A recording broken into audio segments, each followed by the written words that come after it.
So, what do you have for number 5? All right. Well, my number 5 is my favorite kids movie, and again, kids movie because it's aimed towards children, but I think you can enjoy it at any age, and that's Little Monsters, starring the guy from Deal or No Deal, The guy from Howie Deal. Mandel. He's up. He plays Maurice, the child's friend / monster. I don't think I've seen Little Monsters, to be honest with you. Well, if it counts for anything, it's Zoe Deschanel's favorite movie. Is it really? It is. Well, now I have to go see it. Well, obviously. It stars a young Fred Savage, and his brother is actually in it too. I knew Fred. All right, I was just gonna say that the Fred Savage movie. Yeah, and it's just about this kid who his parents are getting a divorce, and he doesn't know how to take it, and he doesn't really have that many friends, and he keeps getting in trouble for things he hasn't done, and he's trying to figure it all out. And one night he sees a monster in his room, and then he figures out a way to trap it. Is it is it in his imagination, No, or it's a legit monster? It's a legit monster. His name's Maurice, and he figures out a way to trap it, and he befriends the monster, and the monster actually takes him down into the underworld with all the other monsters, and they go. The whole point of being a monster is going from house to house all night, scaring kids Okay. and getting kids in trouble. And like down in the underworld, they play baseball, but what they do is they set up like valuables all in the backfield and see how many things you can hit. Like it's just a kid's paradise in this monster underworld. But what happens is the more time you spend down there, the more you become a monster. Oh, so the monsters were actual people then at Yeah, some they were point that people just at never one point. came out of the world. Correct. Ah. So he's kind of like fighting with this whole monster underworld because he's becoming a monster. He doesn't want to go down there anymore. But the head monster finds out. No, I feel like an idiot explaining this. The head monster finds out. Tell me that- more. Yeah, you look interested. So Well, I am. I like hearing about movies that I haven't seen. I mean, like I feel like this is something that I should have seen when I was younger. it's it used to be on Netflix, not anymore. But anyways, the head monster finds out that Maurice has told this kid all about their secret world, and he's not happy about it. So they kind of go and they kidnap who they think is the main character, but they actually kidnap his little brother. Okay. So then he has to get his friends together to go and take back his little brother. Okay. Does Ben Savage play Fred Savage's little brother? Yes. He does. Yes. Ben Savage. But it's really cool, and the villain in it is incredible. Who is it? His name is Boy. That's all you ever know him as. The actor, I don't think he's been in anything else. It's also like the only movie the director has ever directed. Really? Yeah. And It sounds real imaginative. it is. It's this whole weird world that they've developed, and it's really neat. Like when they go down to the underworld, it's all just ladders and staircases, Really? and that's how they get to people's rooms. Is it like? I'm assuming the first time you saw this, you were younger. Yeah, let's assume that. Is it? This was last week.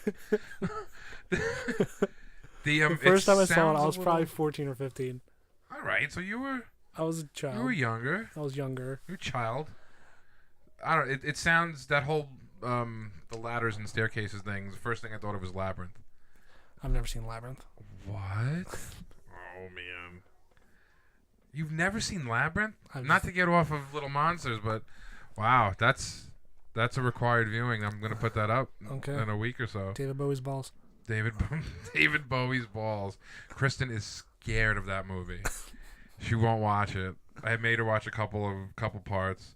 What did you say the guy's name was in that? Daniel Stern is in this movie too? Yeah, he plays their father. I like Daniel Stern. I love Daniel Stern. Bushwhacked.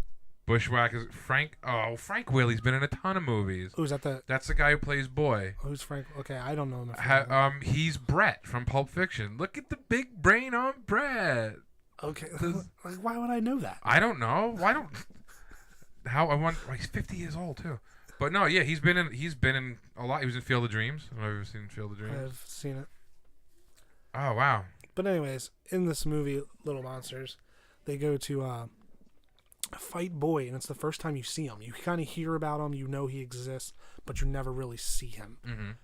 And when you finally meet him, he's kind of dressed up like Angus Young in like a school. He's an adult, but he's wearing like a schoolboy's outfit, and it's really creepy. And they close up on his face, and you can see like the skin has been like sewn on or stapled or something along those lines. Mm-hmm. And I don't know if it's anybody else, but for me, he kind of gives off a children rapist vibe. Okay. Like you kind of feel like he is a molester who's trapped all these children here, and they've turned into monsters. And that's He's turned them into the monsters. Again, that's reaching really far because they never talk about it at all. So a children's movie about a child molester Named Boy. named Boy. Loves little boys. And I don't know, maybe it's just me, but he gives off that vibe. Like that's how I look at it. That creepy vibe. As an adult, when you watch it, that's how you feel. That's why I say you can enjoy it. Really? As an adult, when you watch it, it kind of hints because he has like him trapped, and when they finally find him, he's drugged a little bit, and I'm just like, Who, Boy? no, his little brother. Oh. He's just like. Sounds like a screwed up movie, man. Sounds like something I need to watch. But then, like, oh, actually, you haven't seen it, so I won't spoil it. But the Boys is really creepy. Well, child molester that's all you needed to say. Yeah, it kind of he gives off a real rapey vibe. I'm so not a raper. But yeah, definitely check out Little Monsters. Okay. It's a kids movie about friendship, and then towards the end it gets a little rapey. But again, that's how all good movies. That's all my mind. Like they never really mention it, but it kind of feels that way. Like he's been trapping kids here for years. He's like a PG Freddy Krueger. Yeah. Like his whole room is filled. Like when they finally meet him, like his lair is just filled with toys. Is he in like a lot of the movie, or does he come in like 3/4 of the way? You only see Boy at the end. They talk about him. Really? Yeah. Is there like this like is it like a fight towards the end of the movie? Like do they have There's like a showdown. There is a showdown. Okay. See, like there's a special part of the place that they're in, and it's called Boy's Staircase. And he like when they're playing that baseball scene I was talking about, like a baseball goes up the stairs, and Fred Savage goes to get it. And Boy has like a bouncer type bodyguard. Okay. And he like grabs him, and he's like, stay away from Boy's Staircase. Nobody goes towards Boy's Staircase. So you kind of know about Boy, and you understand that he's a big bad, but you don't. Huh. So it's like they allude to him like the 90% of the movie. Yeah, they allude to him a lot, and then finally like That's there's cool. a showdown with Boy, and you're like, oh, okay. I gotta check that out. Little Monsters. I've heard. I mean, I know the movie. I just never. So what was that, number 5 for you? That was number 5. So we're on your 5th. We are on my 5th, which I think is the Coen Brothers' best movie. It's none other than The Big Lebowski, man. I was gonna say Fargo. Fargo is great, but The Big Lebowski, the Big Lebowski is hysterical, and it's so smart. It's a really, really smart movie. Mm-hmm. Jeff Bridges' best role is incredible. John Goodman's best role. John Goodman is such an idiot in that in that movie. When do we roll? When we roll, I told who's down at the league office. Burkholder. I told that crowd I don't roll on Shabbos. Him yelling at Steve Buscemi through like the first like 3/4 of that movie is hysterical. You're out of your element. You're like a little boy who wanders into a movie. What the fuck are you talking about? It's very dirty. Did you ever watch Did you have that on Blu-ray? I do not have it on Blu-ray. They released, it was like the 10th or the 15th anniversary, and there's a game that's on the Blu-ray. So it's called Line-O-Rama. And as the movie's going on, it stops. It's a 2-player game. One person plays the dude, the other person plays as Walter. And it'll just stop at certain parts, and it gives you like multiple choice, and you got to finish the line. Oh, yeah, that's pretty sweet. And then you pick what you want, and then it keeps score the whole game back and forth. And then there's another one where it counts every time they say fuck, every time he drinks a White Russian, every time he says dude, and the whole movie. It gets a little annoying because it's like a dinging sound, ding ding ding. But it's I don't know, it's definitely a culty movie, I guess. It's an acquired taste. A lot of people, you either love The Big Lebowski or you loathe The Big Lebowski. A lot of people don't like it. I'd say I'm right in the middle. I'm leaning more towards liking. Really? Yeah, because I didn't think you'd be on the fence with that movie. my problem with that movie is I like it so much as a bowling movie. I don't want it to leave. Like him in the bowling alley just yelling about is hilarious. I could watch him and Steve Buscemi in the bowling alley for an Yeah. hour and a half. And Totoro with Yeah. the Jesus. Yeah, with the I'm gonna fuck you on Saturday. I'm gonna fuck you on Tuesday. Woo! Me and Liam, we gonna fuck you up. yeah. See, like that, just it's too good. It's gold. Mhm. Philip Seymour Hoffman, another. He's got a few ties roles the in that movie together. movie. Really ties the movie together. That was what that I was so sad when I saw that thing on Facebook that I put in on the Cinephiles page. That little cartoon the guy drew with him walking out of the limousine. Mhm. But I don't, that's a movie that every time I watch it, it gets funnier. There's still lines to this day that I pick up, as I watch it. Mhm. That the Brother Seamus line, which has become maybe my famous line in that movie. I mean, I'd seen this movie 10, 15, 20 times, and I'm like you, man. I'm a Brother Seamus. And they stop fighting, and he just looks at him. He goes, like an Irish monk? Oh, I'm a private investigator. I don't know why, but it gets me rolling every time. And I didn't catch it like the first 15 times I watched it. Yeah, I wouldn't be able to pick that up. It's when he's fighting with Delfino. Stay away from my lady friend, man. She's not my lady friend. She's my special lady. I'm just trying to help her conceive. hey, whatever you do in your own business. That's a great movie. That's an iconic movie. I think it's 20 years from now, it's going to be one of those, Jeff Bridges should have won an I'm happy Oscar. to say I bought it on DVD for like 12 cents. What's next for you?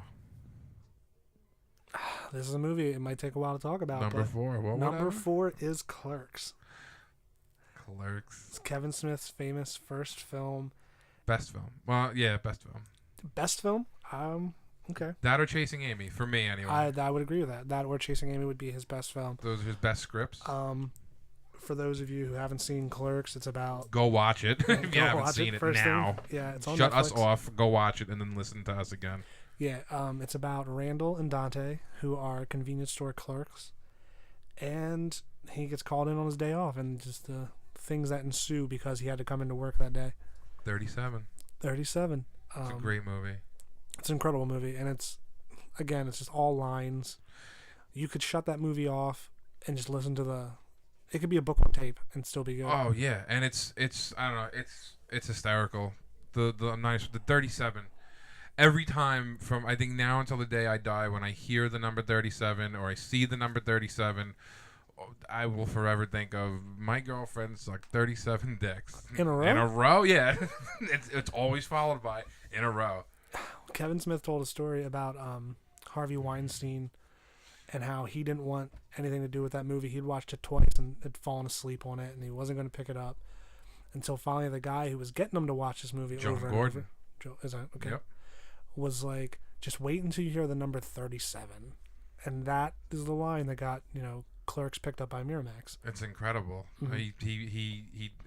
It's incredible how he got it made. You know what I mean? He met Scott Mosier in Toronto, School. right? Yeah. In the film school, and they dropped out, and they agreed whoever finished the script first, and it's pretty much. Didn't he sell all his comic books and stuff to get the money? He and sold his comic book collection, and he put himself in crippling debt. He took out a bunch of credit cards, and he explains in Evening with Part 1 about how he set up these fake things because he worked at that convenience store. Yeah.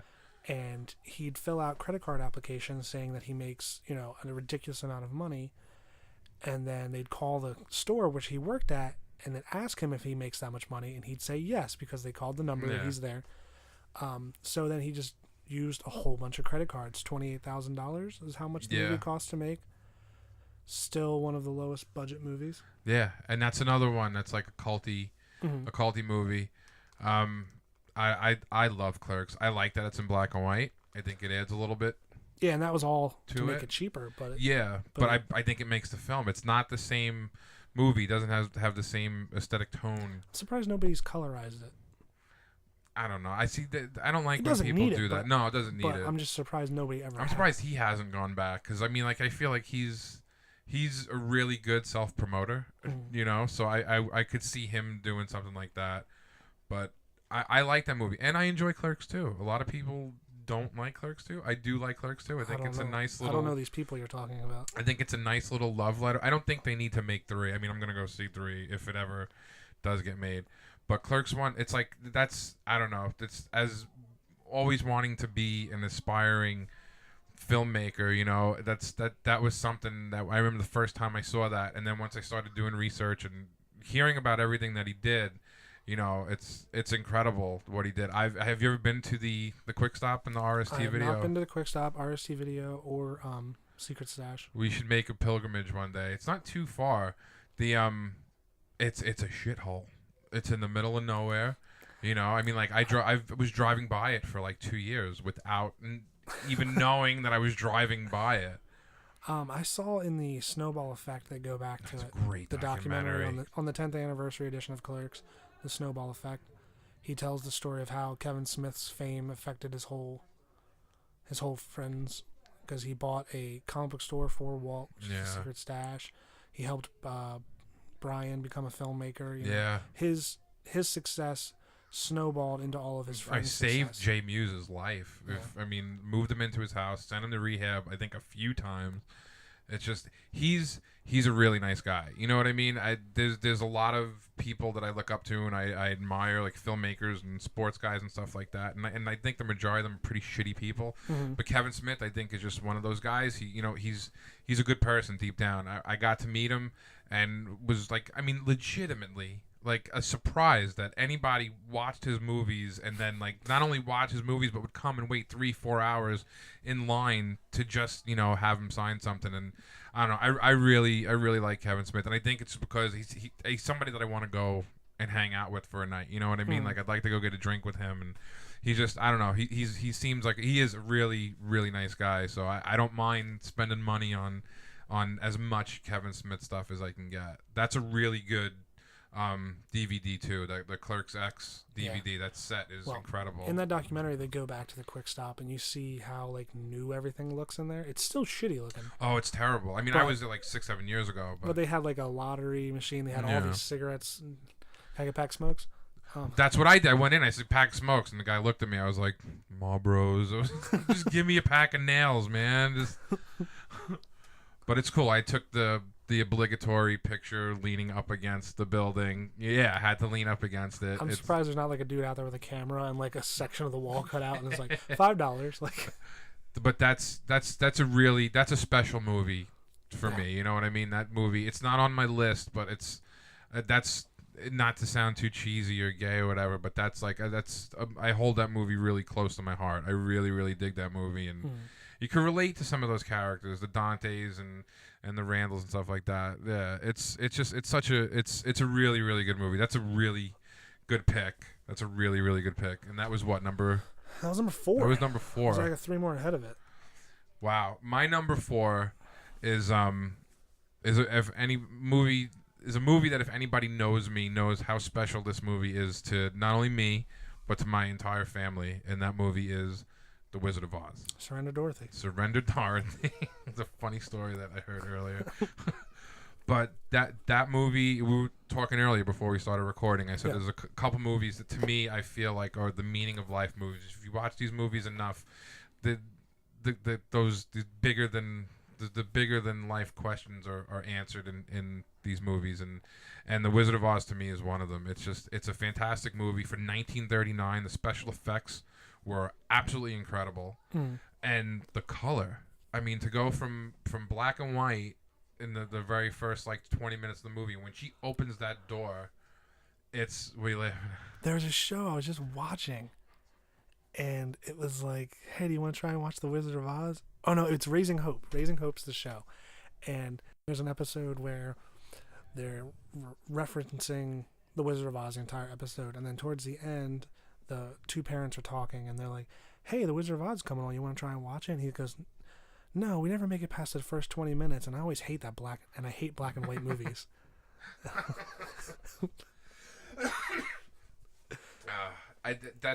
you like The Wizard of Oz? Oh yeah, I mean, how can you not like The Wizard of Oz? It's such a good movie. That movie, my mother you gotta be a communist. My mother is like a Wizard of Oz freak. If you Mhm. walk into my parents' living room, it's like a mini museum to the movie. It's like every year we were going on these wild goose hunts. I remember me and my dad looking for anything. He went and he got her a yellow brick that was signed by, at the time, the only 12 living Munchkins, which is now down to one, I believe. No, they're gone. Oh, that last one that just went was the last. No, I think there's one alive. Jerry Marin. Jerry, are you sure? I believe I was Jerry talking to Marin Troy is about still it. alive. I thought he told me there were no more. Believe Jerry Marin is still alive. But that movie, I mean, that's just, it's an incredible movie. It doesn't matter how old you are. It's just, I don't know. I could recite that whole movie. I don't need the movie to be on, and the songs are great. That Somewhere Over the Rainbow is one of my all-time favorite songs. I know it's like it's cheesy, but it's a beautiful It's song. only cheesy because it's been, it's so old that people have Yeah. forgotten how actually good it is. Yeah. Well, did you watch the Oscars, and did you happen to see? I caught like the first. I saw Pink singing a song, and I was like, I'm over. She sang the Somewhere Over the Rainbow When? at the Oscars. They had because it's this Didn't she year start was, out with something different though? No, that's I was saying it to Kristen. I said, you know what made me so happy is that she sang the whole song. That's how the song starts. It's not in the movie that way.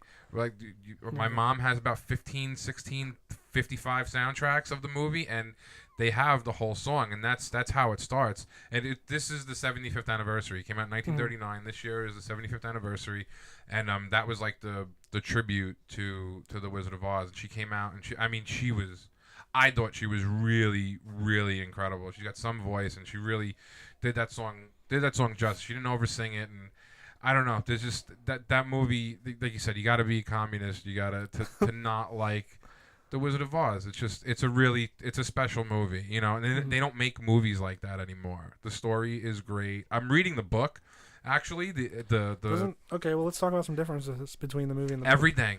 The slippers aren't ruby slippers, they're silver slippers. Neither were silver.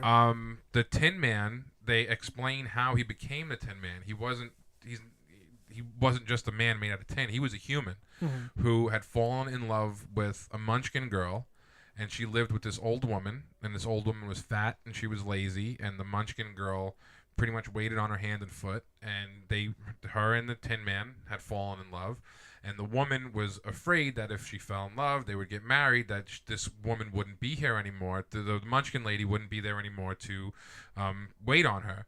So she went to the Wicked Witch of the East, which is the sister who the house falls on, and gives her 2 goats and some silver, I think. To get married? No, to put a hex on the Tin Man's axe. So the axe ends up, slowly at a time, cutting off his leg, his other leg, his arm, his head, and like, it's gruesome for a children's story. I'm like, I can't believe it, and that's a big thing, which I thought was kind of cool too. You got to see how he became the Tin Man. So in the book, Dorothy, is she a farm girl? Yes, Okay. That's the truth. She lives, So but there's no there's no reference to the fact that the Tin Man reminds her of no somebody in those real life? Okay. Hank and all of the 3 farmhands that end up being the Scarecrow and the Lion and the Tin Man. They're not in the book. Okay. But I mean, there's the Twister. The house gets pulled up. That's all the same.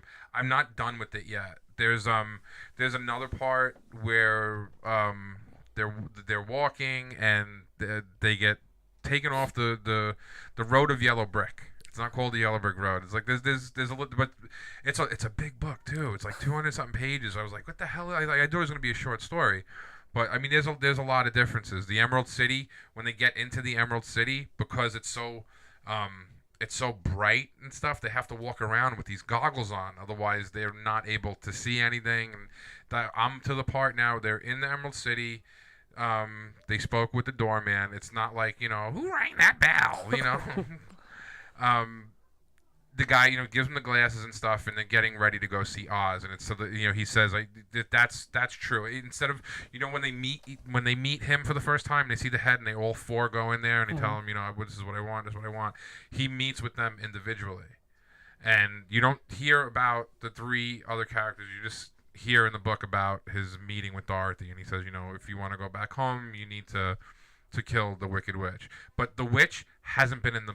I've not seen about 160, 170 pages in, and there's been No only mention. mentions. They've mentioned her, but she's had no So lines, no there's nothing. no scene where she like shows up. No nothing at all. So I don't know. I love The Wizard of Oz. I mean, that movie. That's one of those movies I could watch if I get stranded on a desert island. For the rest of my life. That's one of the movies I would have to take with me. It's long enough. You can do. Yeah, it's a great movie. No, it is a great movie. So, all right, we're down to the final three. I Final believe three, on yep. each of our. So we got 6 movies left. These are gonna be the home runs here. Okay, this is a big one. I'm waiting. This is the film that got me started into my horror kick. I think I know where you're going. Okay, and it is George A. Romero's Night of the Living Dead. The greatest zombie movie ever made. The zombie movie. Yeah, the Bible of zombie the films. one that started it all. It was filmed in 1968, starring a black lead and Which a was and a unheard female of. lead. Totally unheard of at that time. And on top of it all, it's still a great horror movie. It stands up. It does stand up. It stands the test of time for a movie that was made for less money than you can imagine. There's no special effects in that movie. There is none. Really, the meat in that movie that they used for special effects, they got from a butcher who was throwing it out. The blood in that movie, it was Hershey syrup. But since it was, I didn't know that black and white, since so it was looks black like and blood. white, That's it looks like wow, blood. that's interesting. All the zombies were friends because George Romero originally was working on Mr. Rogers' Neighborhood. What? That's where he got his film start. Really? It said that if you were in Pittsburgh in that time and you wanted to be in film, that's where you started. Wow. So What was he doing on Mr. Rogers' Neighborhood? He directed 2 different episodes. Oh, he was like, okay. I mean, he worked on it, but he directed 2 episodes. Wow. Or something along. I know he had a lot to do with an episode where Mr. Rogers goes to get his appendix out or something like that. What? Yeah, apparently that was an episode that he worked on. Won't you be my zombie? Yeah, and then he and another guy started a film company, and he wanted to make this movie about ancient Greece or something like that. And they're like, yeah, we're not going to give you money to do that. So he's like, all right, well, I'm going to write this movie based off of Richard Matheson's I Am Legend book. Is that what it's based off of? That's what it's based off of. And he wrote it off of that because he knew he could do it for pretty cheap. Wow. All the police in that movie at the end donated their time. So it's legit cops. Yeah, they're legit Oh, cops. that's cool. They are. The one guy who is an announcer was on a kids like TV show that was kind of like Vampira. Mhm. Like he was like a Dracula. Like Yeah. in the next episode. Zachary. Yeah, the guy. I mean, it's all done through donations and people donating their time. And Wow. the guy on the radio who's like, if you're in trouble, go to this place. He was an actual announcer. Huh. And he ad-libbed all of his lines. Jesus. They were just like, okay, That's there's cool. trouble. These people need to go to these towns. He's like, all right. And the Go. people in, he was a real announcer. The reason they got the helicopter shot was just they knew a guy with a pilot's license. I didn't. There's a big social commentary with that movie. Yeah, it's extreme social commentary. You know. They didn't try it. No, that wasn't on purpose. That was not on purpose. It was all. That's a little upsetting. It is a little upsetting, but what's so great, you can look at it 2 ways. You can be like, oh, they didn't try it, so that's kind of upsetting. Or the fact that they put a black man in the lead and didn't even think about anything of it speaks volumes for Yeah. them. Because Dwayne Jones, Mm-hmm. looking at the poster on my wall right now, Dwayne Jones, they got Dwayne Jones, and they're like, well, he has to be the lead because he's the only one who has real acting experience. Yeah. And he was like, you realize I'm black. This is the lead, and you have me hitting a white woman. Yeah. And they're like, yeah, so? And he's like, all right. I'm in.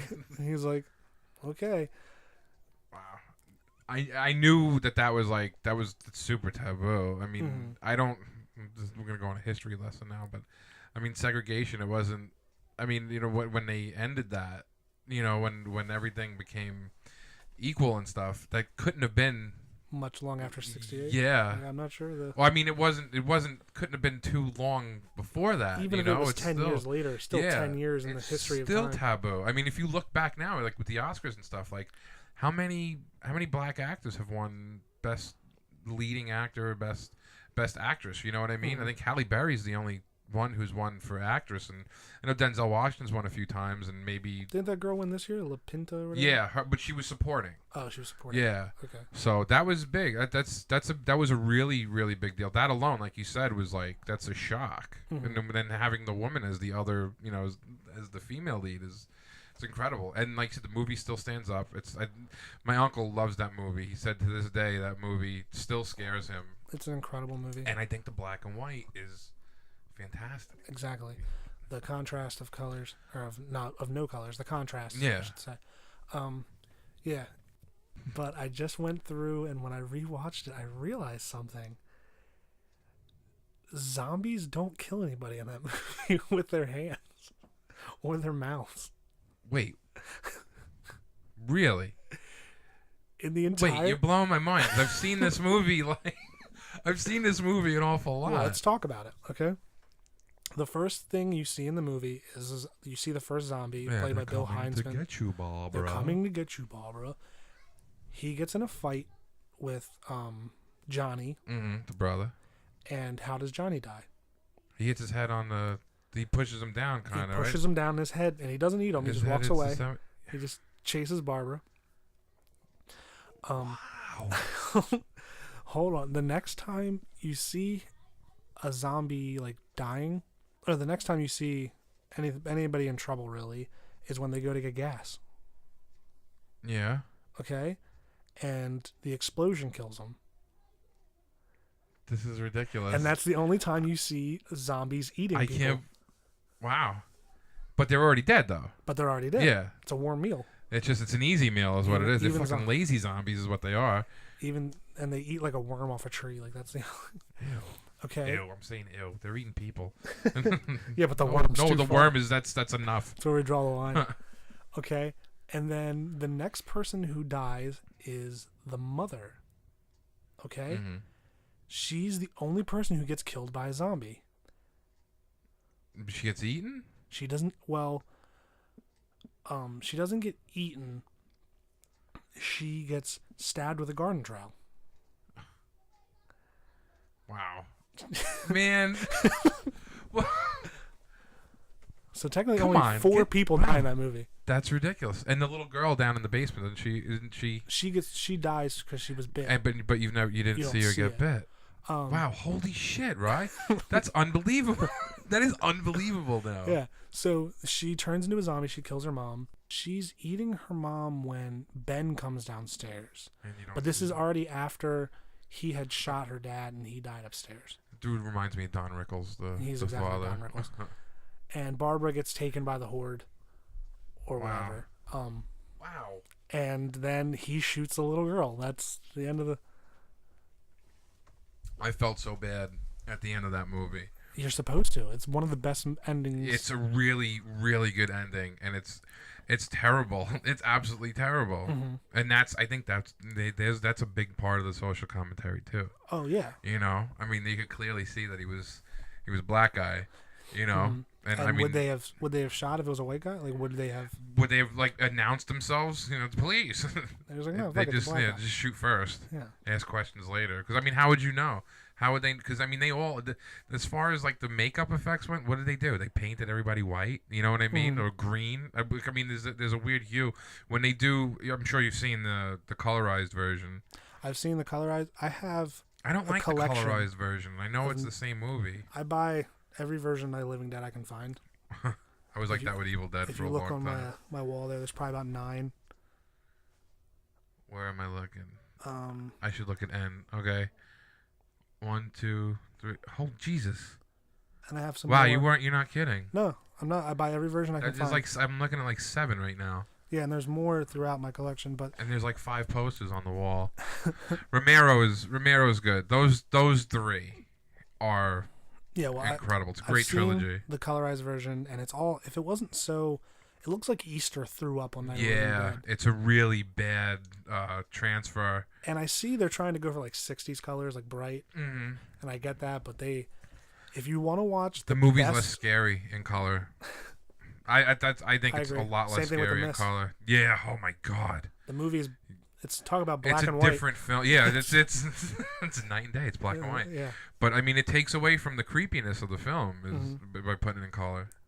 If you want to watch the best version of Night of the Living Dead, Dimension released a DVD along with Diary of the Dead when that came out, and they completely remastered it, and it's beautiful. I don't have Night of the Living Dead on Blu-ray yet, but for all my copies, Is it out on Blu-ray yet? I've only seen it in like a region free, like overseas. Yeah. But they remastered it so well and so beautiful. If you're gonna watch Night of the Living Dead, that's the version you find. Really? Yeah. The Dimension version. Yeah, Dimension Extreme version. Okay. And that's only on DVD. That's only on DVD. And it's like I can get my hands on it, like if I went to Amazon or something. Maybe I have it. That's pretty neat. Where'd you get it at? I bought it with Survival. Oh, Or wow. with Oh, that's what Diary. you were saying that. See, I didn't like those, but you know what? That movie. Look at what it's done for. It's changed. I mean, horror films, and I mean the zombie genre, like in particular. We were just talking about Shaun of the Dead, which to me it's a love letter to the George Romero movies. Absolutely. There's so many gags when that dude gets pulled out. Dax, I think his name is, when he gets pulled out of the Winchester and they rip his guts apart. That's a Romero shot. That's His in mother's every name's- movie. his mother's name's Barbara. Yeah, And we're they're like, coming "What?" to get you, Barbara. Yeah, it's all She's like, jokes. "Butter." And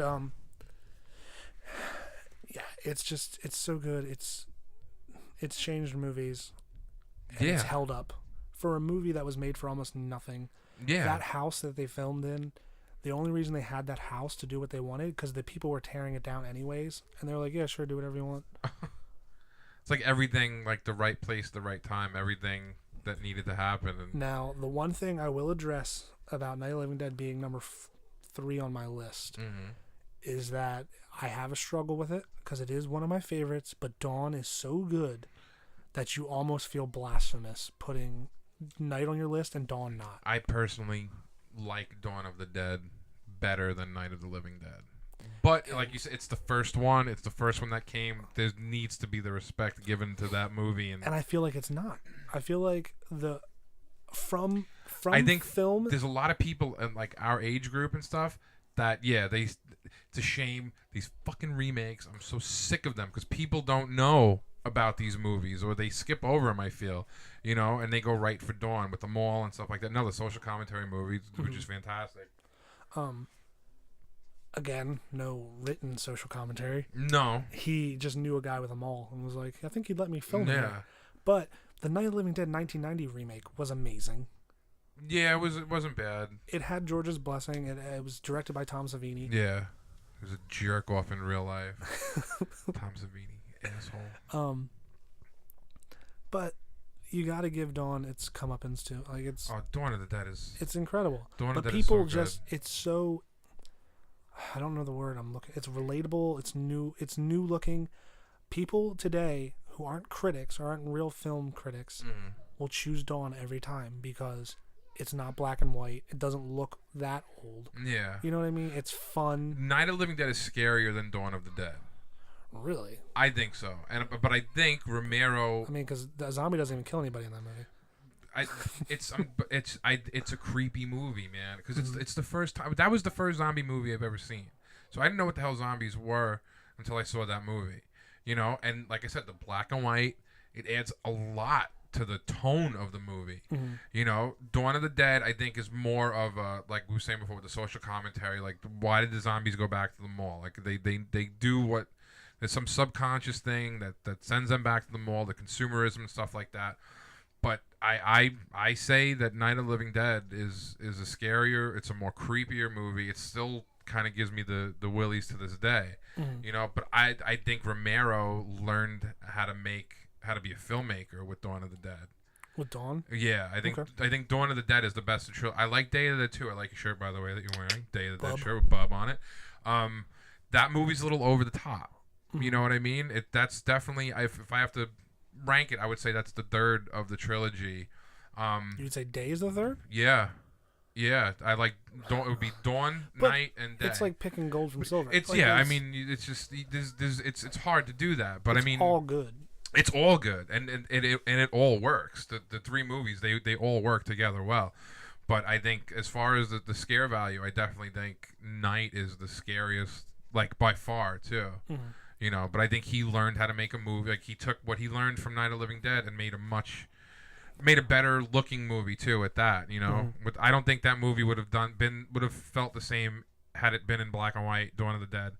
You know what I mean? If he would have kept all three of them, it wouldn't have been the same. What works so well in Dawn of the Dead is the colors. They have a Oh, lot. yeah. They have a lot of color in that. And the zombies, like the green, you know what I mean? Like the Harry Krishna guy always pops into my head. The bald dude, he's got that green face. Yeah, It's that was just- all. That was. But see, again, that was a mistake. When the guy turns, I forget his name. He's the Flyboy? not Flyboy, the other guy. When he's laying in that bed and he's got the sheet over his head and it slowly pulls down and you can see that he's a zombie. That's the scariest part of that movie. Yeah, and what I absolutely love, like when I first watched that movie, I was probably 16. When I first watched Dawn of the Dead, my girlfriend at the time was sitting on the bed. She'd fallen asleep, and I'm sitting there with my face in my hands, just like, oh my god, oh my god, oh my god, look at this! Like it's amazing. How are you sleeping? And I just started listening to My Chemical Romance, and I loved the relationship between Ken Foree and the other character. And they have a song called "Early Sunsets Over Monroeville." Okay. Okay, and I had no idea what Monroeville was, but I heard this song and I was like, "This is about Dawn of the Dead." I was like, the last line of the song is, "Well, there's a corpse in this bed," and I'm like, "It has to be about Dawn of the Dead. It has to be." And of course, back then I started doing my research on movies. Yeah. Found out it was filmed in Monroeville. I was like, "Ha! I was fucking right." I'm a genius. But their relationship, that's my favorite part of that movie. The relationship between those two. Yeah. Because he's in the bed, he's dying, and he's like, "We got him, didn't we?" He's like, "Yeah, Yeah. buddy, we got him." And he's Yeah. like, "Yeah, we nailed. This is our place." And he's like, "Yeah, it's our place." And then like he goes in, he's just sitting there like waiting for him to turn, That- and the sheet falls. that's iconic. Mhm. You know, especially for horror movies. But nobody knew what the hell a zombie was until Romero brought it out, and that's, to this day, all that the Dracula and Frankenstein, nothing scares me more than a zombie. Because who the fuck wants to be a zombie? Who wants to get eaten by something? First of all, you know what I mean. Yeah. I don't want to have my insides ripped out. If you gotta, put yourself in those worlds, Dracula doesn't frighten me the same way that zombies do. I don't like these new zombies that run, that are strong. The creepy, slow Romero zombie is the zombie. Zombies are great because they have no rhyme or reason to them, Yeah. and that's what I loved about George's movies is they never really tell you what happened. They hint when John Russo came out and put out his cut of Night of the Living Dead. He gave them a reason. He said a meteor fell to Earth, and that's what did it. And I'm just like, fuck you, John Russo. Yeah, just I like to not know. Some things don't need an explanation. The dead are just walking the Some earth. things are just better. Better left unsaid. Yeah. Yeah. But that's, I don't know. To me, that's scary. I every time I go to a cemetery, I look around. It's like, what the fuck? You're like, oh, they're coming to But- get me, boy. That's a good. That was your what? Number 3. That was number 3. Number 3. My number 3 is The Godfather. Never seen it. Oh, The Godfather is is just an incredible movie. Like that could have easily my top 3 could have easily been shuffled around. The Godfather is incredible. It's you have this Brando plays Don Corleone, and he's really not a good guy, but he's a great guy. You would want him to be your dad, because he's all about family and he's all about this. But there's all the bad shit that he does. Like there's a rhyme and a reason to it. You know what I mean? He doesn't agree with selling drugs. He doesn't, and the performances are incredible. Pacino plays Michael Corleone, the war vet who comes back home, who his father knew that he was the smart one, he was the good one, and he didn't want for Michael what he got for him. You know, everything was great for them. They live in this big house, and they have, you know, he's pretty much got all the money in the world. But he didn't. He wanted him to be a politician. He had bigger goals and aspirations for his son. Fredo is an idiot. Sonny is just, he's a hothead. You know what I mean? And he knew Michael was better and Michael was smarter, and he just gets sucked into this world. And they didn't want Pacino to play that role. Pacino at the time was pretty much an unknown. I think the only movie he had done was Panic in Needle Park. And Did you do Midnight Cowboy? No, Midnight Cowboy was John Voight and Dustin Hoffman. Okay, that's what I was thinking. Ratso Rizzo. Did you ever see Midnight Cowboy? No. Oh, good movie, really good movie. But yeah, Pacino, you know, had to pretty much beg for that role. Francis Ford Coppola wanted him, and he's a good director. Coppola, that's an incredible. Godfather 3 is awful. You know, you can just take that out. It's 1 and 2, and if you could ever get your hands on, I believe it's called The Godfather Epic. They put the movie in chronological order because The Godfather 2 is in part 2. De Niro plays a young Vito Andolini, who is Don Corleone. Their last name is not Corleone. Their last name is Andolini. When this is actually like a true, you know, story. When the immigrants would come over through Ellis Island, if they couldn't pronounce your name, your last name would be the town you were from. So whatever town it said on your luggage or whatever you had, that's what your last name be. So they came from a town called Corleone, and that's how they ended up getting their name. But De Niro plays a young Brando in the second one, and The Godfather Epic puts the movie in chronological order. So the second movie goes back and forth. It goes to a De Niro, you know, / young Brando, how he came to America, how he ended up becoming, you know, doing these small little jobs, and then how he takes out the Don at the time, and then it cuts back to Pacino's character, Michael Corleone, doing, you know, now he's the Don, he's the head of the family and stuff like that. It's really cool seeing it that way. But it's one of those series where it's like you can make a case for either one being the better movie. So it's like night and day. Yeah, it's real. Yeah, or night and dawn. I mean. Yeah, it's like it's so hard to pick a movie. A lot of people would say that. I think The Godfather Part 2 is the greatest sequel of all time. You know, for a movie to be just as good as its predecessor there's not. I mean, you know, there's not a lot of sequels that can stand up. You know, like that and yeah. Aliens. Yeah, Aliens is great. Aliens is great. I think I like Alien just a scotch better, but I like movies that nothing happens and things don't go anywhere. Enjoy that thing. But I don't know. I just the Godfather's a great movie. So yeah, that's The Godfather Part 1 is my number 3 all time favorite film. Number 3. And number 2 for you now, my friend. Number 2, and this one is bigger than me. It's bigger than everyone that's ever seen it, and that is Star Wars: A New Hope.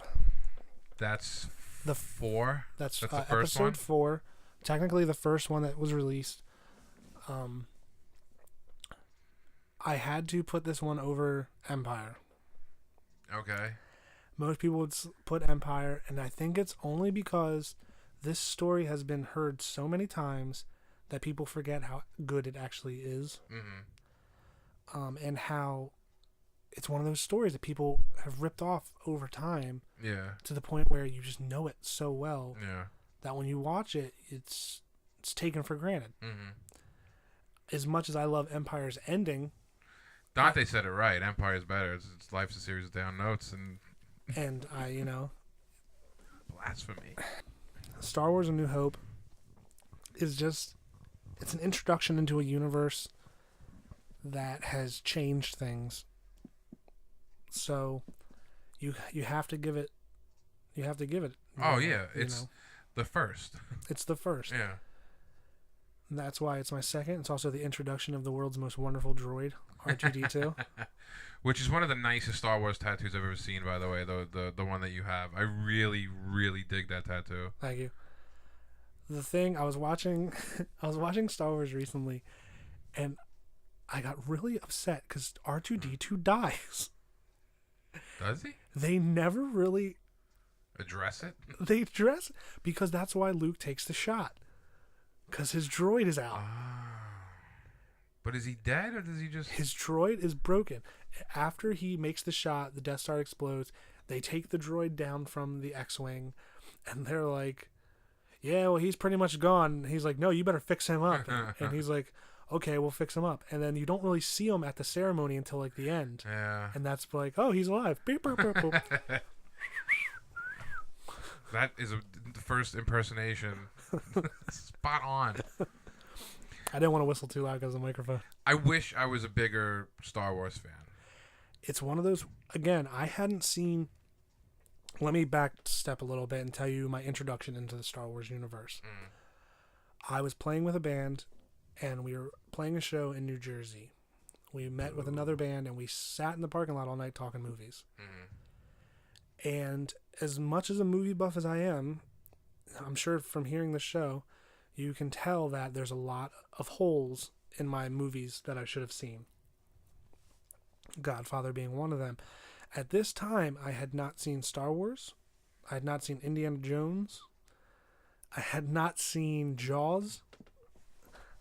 What? And I think I was 20 at this point. What? Wow. Okay? So most people who love Star Wars grew up with Star Wars. Yeah. It's, they've been watching since they were kids, and it's the only thing they think about, and it changed them. And for me, it wasn't like that. I got my hands on Star Wars and just fucking fell in love with it. I put it in and I'm watching it, and the story, the characters, just the fact that there's an entire universe that George thought up in his head. Yeah. Everything. People need to realize that when you watch Star Wars, there's nothing in it from our world. No. I mean, other than the fact that they're humans. They're humans. Everything that they touch or they interact with is something that George had to think of in his mind. Yeah, that's pretty incredible. Like Tolkien and stuff with the Lord of the Rings, that whole world. Exactly. That whole world is George's. They don't have guns, they have blasters, which is probably similar. They don't have swords, they have lightsabers. Yeah. They don't have cars, they have land speeders. I mean, not to say he's the first person to ever do a sci-fi thing, but he built an entire universe. He built an empire. Well, I mean, and the Empire Strikes Back, so. What is your take on the second trilogy? The second trilogy, again, I didn't grow up with Star Wars, and what did you see first, I guess? Did you see the second trilogy first, or did you... No, I did not. You watched the original trilogy? As a kid, I heard about Star Wars coming out, The Phantom Menace and Attack of the Clones, and I was like, Mom, I really want to see these movies. Can we go to the movies and see them? And she's like, you've never seen the original, so no. Oh. And I was like, that's a good mother. That's I was like, smart. I was like, okay. And I was like, well, can I see the originals? And she's like, well, we'll go rent them. So we went. Blockbuster, How I Miss You. Oh, this was Hollywood Video. Oh. We went to Hollywood Video, and we rented them, and I fell asleep on the first one. Really? Yep. I couldn't get to the part. There was no swords yet. There was a dude. There was no lightsabers. It was this guy, and he's a moisture farmer. There's two droids. I don't know what the fuck they're doing. I was like, and I fell asleep, and I never finished. And then we rented them again, and I never watched them. So it's just one of those things that got by me. But as a 20-year-old adult, I watched it, and I was like, oh, fuck yeah. This is incredible. This is incredible. Look at that little droid. He's so cool. I was like, he's like a little kid.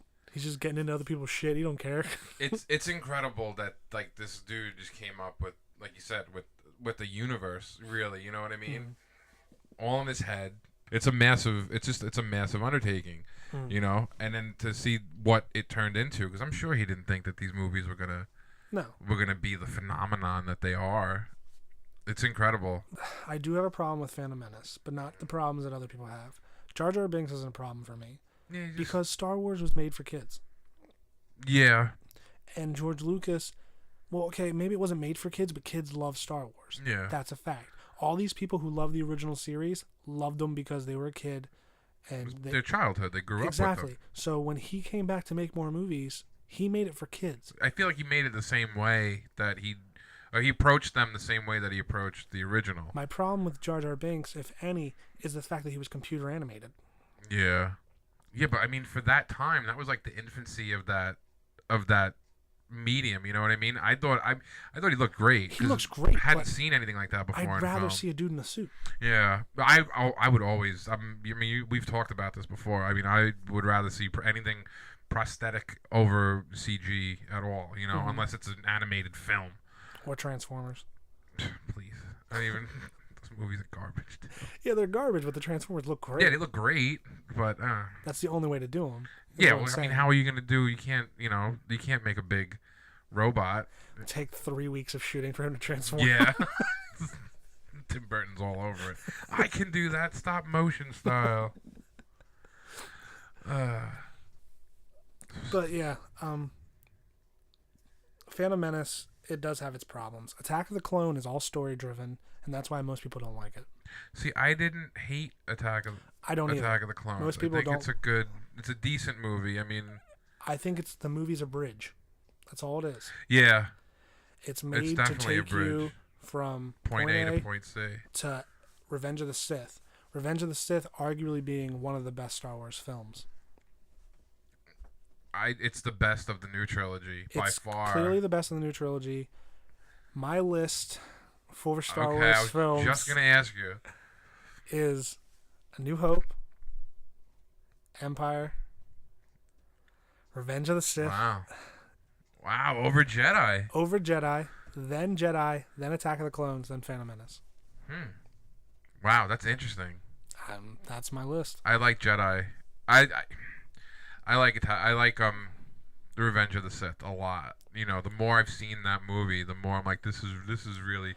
I think it's good. My problem with Return of the Jedi is it's a rehashing of most of the first story. Yeah. If you take away the Ewoks, Which I don't know. I don't They're have a okay. problem with them. They are what they are. People like to hate on the Ewoks, but I think the same way they like to hate on Jar Jar Jar. Jar Binks. Yeah. all the people who would watch the original as kids, all of a sudden they're like, no, we're too good for that now.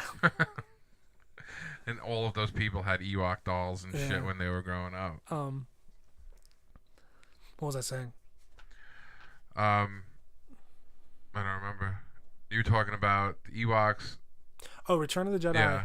Okay, Return of the Jedi is just a rehashing of most of the storylines that were already in place. Mm-hmm. If you take out the Ewoks and you take out, if you just take out the entire planet of Endor in that movie, it's A New Hope. Yeah, you're watching a movie that you've already watched. Yeah, Not done as well. Yeah, and the only thing to making really a very good case. the only thing to look forward to in that film is the climax between Luke and Darth Vader. Yeah, how is it going to end? How's it going to end? And if they would have made Empire Strikes Back a half hour longer, they might have been able to do it in that movie. You know what I mean? The trilogy sounds so much better though than. Oh, obviously. But if you take out the moon of Endor. I don't want these Star Wars buffs to get all over me. What is wrong with you? Star Wars number dos. It's number 2 for me, yeah. Number 2. And if anybody knows me, they know I try to rep as much as possible. All right. I don't know why I keep looking at my list. Like I know. Well, I have my list in front of me too. Number 2 for me is, this is the first movie for me that when I saw it, I was like, wow, this is. It blew my mind. I saw it when I was very young. I saw it in the theater. I saw it at Kendick Square up here. Oh, My uncle, I was up for the summer, and my uncle took me to go see this movie. It's Pulp Fiction. Okay. And it opened the dialogue. It's a cool movie. You know, the dialogue is super, super cool. I wish I could talk I wish I talked like every character in that movie. but I mean, it blew my mind. I was sucked in from the beginning with the music and the way that the story just jumps around from story to story to story to story, and then right at the very end, it's all wrapped up. I mean, and it blew my mind the way that Tarantino was able to tell this story in really no particular order, but everybody's day, it all tied into each other, and it was cool. It's a really cool movie. The music is great. A lot of my favorite movies have great soundtracks. Like you can hear a song and you can instantly tie it back to this scene from that movie, or this is playing in the background, or in this revived John Travolta's career. That's actually one of my favorite stories of Quentin Tarantino, because he asked John Travolta to do this film, and John Travolta said no, or he at least was on the fence about it. Yeah. And Quentin was like, "Look, you can say no, whatever, but please come to my house. I have a Welcome Back Kotter board game, and it's always been my dream. I heard this story. It's always been my dream to play this board game with you." So he invited him over. They talked about his career and everything, and by the end of the night, he agreed to do it. I had heard that he'd wanted Michael Madsen to play that role at some point. That might have been the backup plan, which is Travolta's character in Vincent Vega is related to their brothers. Is Vic Vega, Michael Madsen's character from Reservoir Dogs, and there was a rumor going around that they were going to make a movie called The Vega Brothers with the two of them. That would have been awesome. Incredible. It would have been so cool. But I mean, Tarantino has. That's a guy I'll watch any movie he does. I'd watch anything that he does. He's an incredible screenwriter. I think he's a more gifted screenwriter than he is a filmmaker. But he's got a look to his movies that if you just walk by a television and you see a frame of his films, that's Tarantino movie. The way it looks, the way it's lit, everything is cool. You know what I mean? He's like the king of cool, Tarantino. You're so cool. You're so cool, baby. That's right. I love that movie. That's another good one. Every person in that movie, every line that they deliver, even the Tarantino scene, the Jimmy situation. I don't want to get divorced. My wife's coming home, and then Mr. Wolf comes, and like Harvey Keitel. Did you see the sign in front of my house? That whole 20-minute scene is like. I remember that scene. Is that with the coffee? After they shoot the kid, I shot him in the face. Shot Marvin in the face. Incredible. What do you mean? You hit a bite? I ain't no fucking bumps. What's the matter with you? What's wrong with you? Gotta wash your hands. You saw me watch him. I watched you get him wet. But I mean, it's so good. And I mean, welcome to the big time, Sam Jackson. You know what I mean? Thank you for my career, Quentin. Again, he has a story about his hair. Originally, about the Jerry curl. Yeah, it's supposed to be like an afro. So yeah, I mean, Pulp Fiction's my number 2. I love that. I love that movie, and it could easily be my number 1. But okay, we're down to number 1 and number 1. Oh man, we've come a long way. We've literally and figuratively, we've come a long way. This movie is a movie, to me, is like unlike any other. Storytelling, directing, those movies that just make you feel a certain way.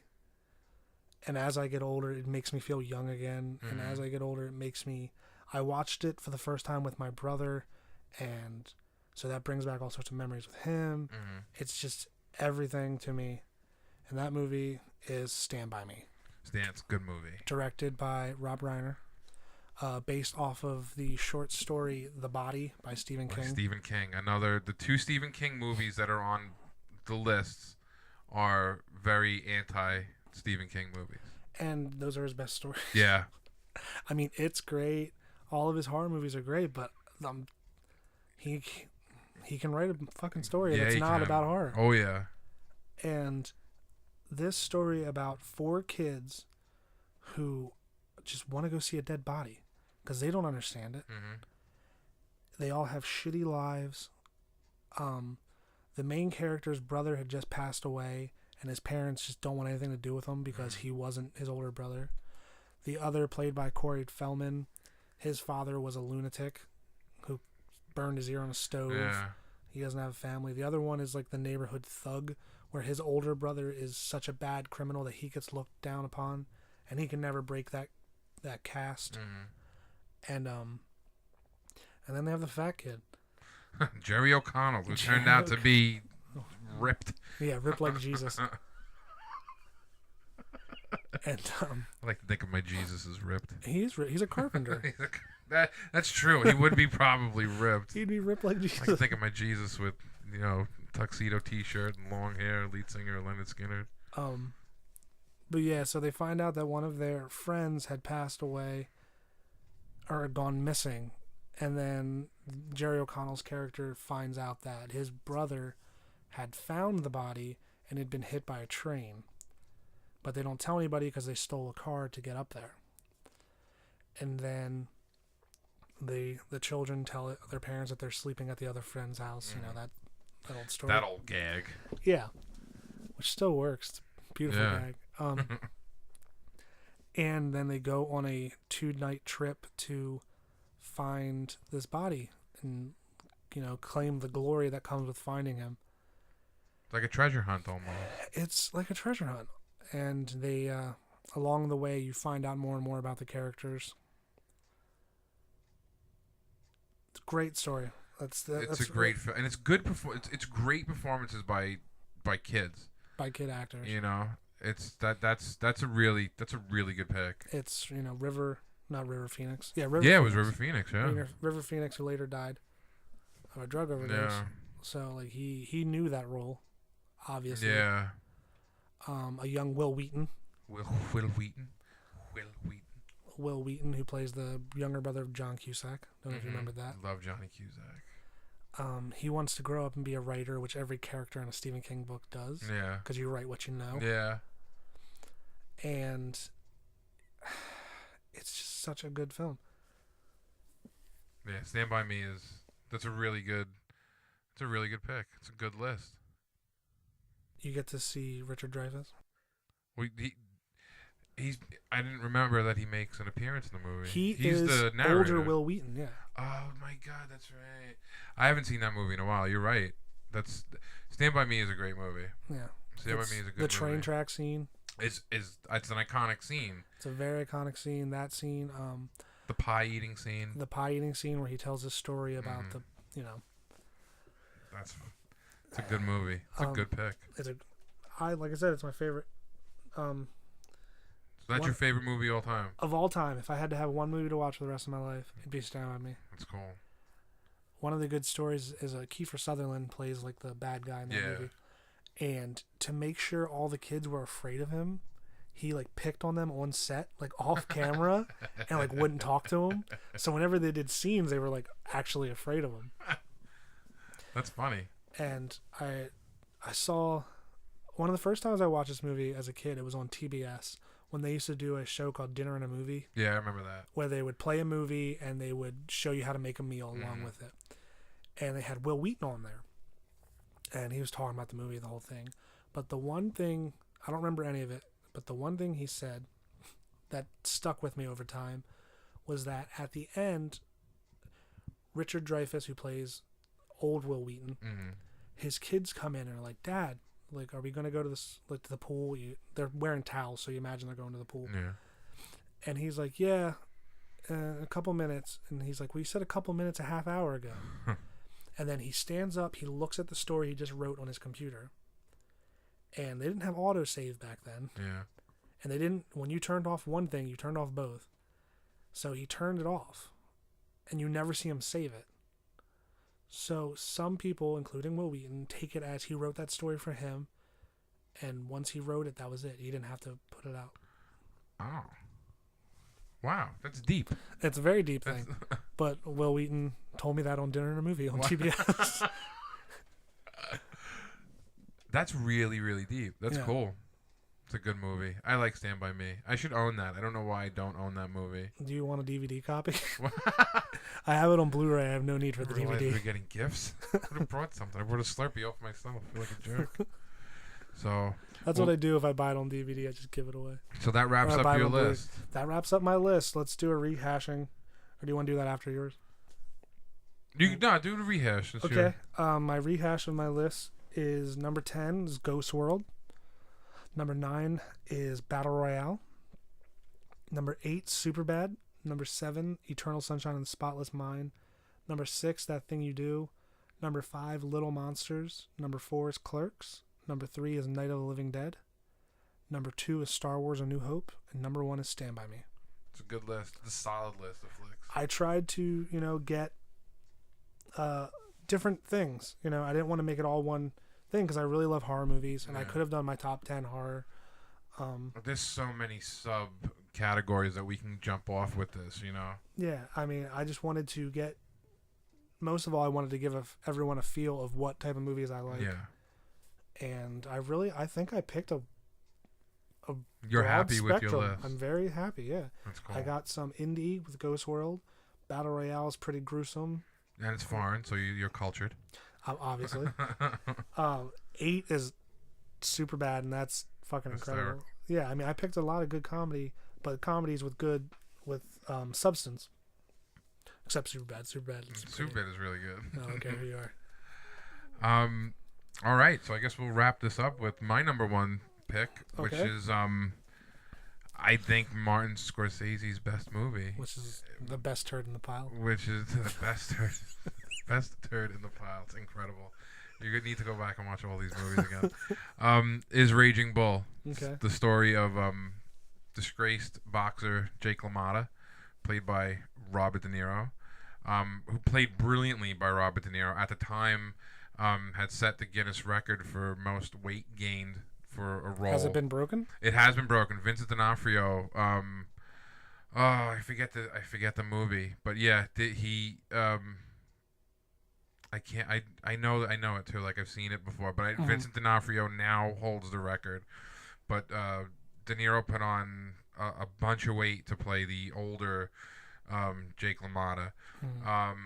Joe Pesci, one of his earlier movies, plays his brother Tommy. Kathy Moriarty plays his wife, who looked his wife or the wife later. The second wife. The second yeah. wife.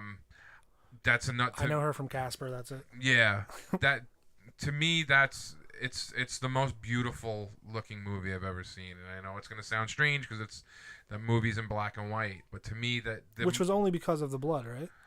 That's what I heard. That's what they said. But to me, that movie is so vivid. There's that scene when he fights Sugar Ray Robinson, and he's just getting pulverized. And it's one of my favorite. It's one of my favorite shots in that movie because the camera does this really slow close up on the ropes that are. It's just dripping blood, one drip after another, and it's so vivid. Like it doesn't need to be. I can see the colors in my mind, and to see the smoke in the arenas. Back in the day, the black and white really does it justice. I think De Niro was Jake LaMotta. There's no separating.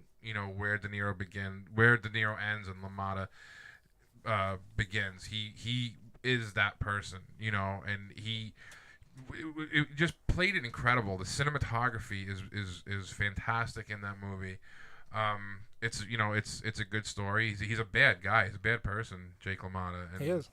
De Niro just played it so great. And I mean, to watch the movie starts with doing the scene, the one-liners and reciting the thing at the ring, but the stage, thing at the ring with the plays. Give me a stage with this bull here can rage. And I mean, and then at the very end of the movie, him, spouting out that little bit from On the Waterfront, I could have been someone, I could have been a contender. I mean, it sums his whole life up, because he had the world by the balls and just, he couldn't control himself. Everything was to excess. The women, the food, he ended up getting fat. And the guy's at the top of his game. He's the champion of the world and he can't get in shape, It's just, It's a sad film, Someone who had so much potential in life and at a certain point, reached that potential. You know what I mean? There was no ceiling for him, but he just completely cut it off. With nothing but terrible decisions, and that's if I was to ever make a movie, that's that's the type of movie that I would want to make, because to me that there's nothing better than that. It's just a great directing job.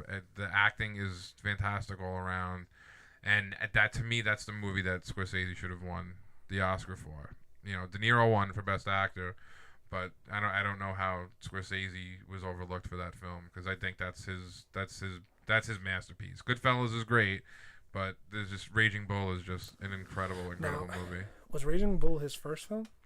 No, his first film, I want to say, is Mean Streets, or if it's not Scorsese's first film, it's his second, and that's De Niro's first film, which is a really good movie. Harvey Keitel has the lead in that one. De Niro is really young, but I mean, you look at Scorsese's body of work. I mean, you can't argue with it. He's without question one of the greatest directors ever. And I mean, in my mind, and I think a lot of people would back that statement up as well. I'm not being one of them. I know. I don't understand why. I don't get it. But he's a fantastic filmmaker, and guy knows how to tell a story. And his movies just look good. And again, they're cool, and all the soundtracks in his films are really good as well, But so yeah, that wraps up my list. I guess you want me to I'll rehash my 10. Yeah, if you don't want me to badmouth Raging Bull. 10 was There Will Be Blood. Number 9, Caddyshack. Number 8, Braveheart. Number 7 was The Shawshank Redemption. Number 6 was Gangs of New York. Number 5 was The Big Lebowski. 4 is The Wizard of Oz. 3 is The Godfather. Number 2 is Pulp Fiction. And number 1, as I just said, was Raging Bull. So All right. That pretty much wrap up the first episode of Cinephiles.